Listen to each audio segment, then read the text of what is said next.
The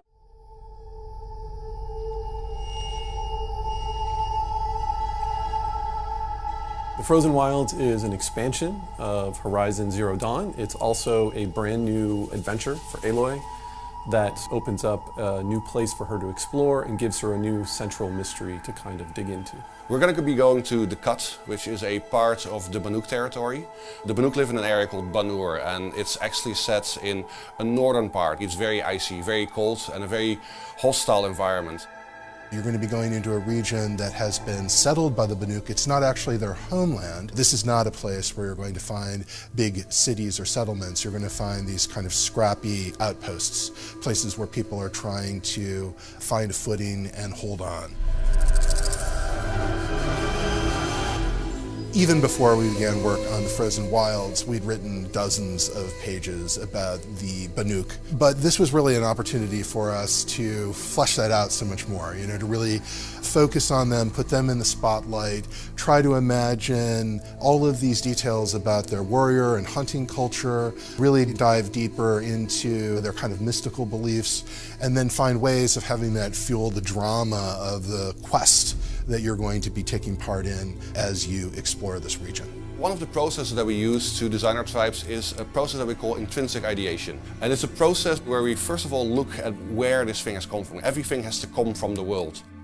They don't really have any ability to farm. So all of their survival is based on hunting. You have to be nomadic, you have to be on the move. If there's herds moving around, you have to move with the herds. So these people don't build sort of settlements that have always been there. They actually have very mobile camps that they move along as the herds move through the landscape. I'm not here for glory. I'm here for the mountain. We work in great collaboration with all the different disciplines here, and the art and concept team had a huge role in developing the Banuk. They had really done a lot of the work in terms of how the Banuk kind of would fit into the environment. As Yellowstone was a big part of the inspiration for the Banuk, it dictated their attire in the sense that what they wore, the type of clothes. Even the colors were picked from Yellowstone. The prismatic pools, it's quite an outspoken, bright color palette compared to the other tribes in Horizon. Our goal was really to try to think about what it would be like to be a tribe in the natural world, a very specific aspect of the natural world, and then extrapolate from there. Unlike Earth-like tribes, we have robots roaming around. And these also dictate the belief systems, but also their resources. They take parts from the machines and try to almost dress like the machines. The primary spiritual idea that the Banuk have revolves around this concept of the blue light. The blue light that you see in the machine, the eyes of the machines.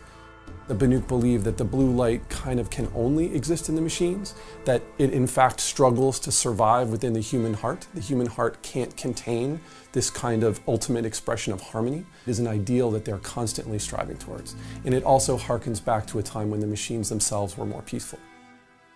We have people here who take a very grounded approach. They really try to think about things in terms of function and what's the truth of the idea rather than just what would look cool. We have a very tight relationship with the writing team. An idea for a tribe can come from both art direction or concept artist or a designer or a writer. But usually then we go into the ideation process about really thinking how this tribe could have developed. And then we use short stories that the writing team writes, or we use concept art paints that an artist has made and really develop it and look at it from every different angle. And it's really one of the most rewarding aspects of working on Horizon, to really come to these really lush and exotic tribes that we can develop.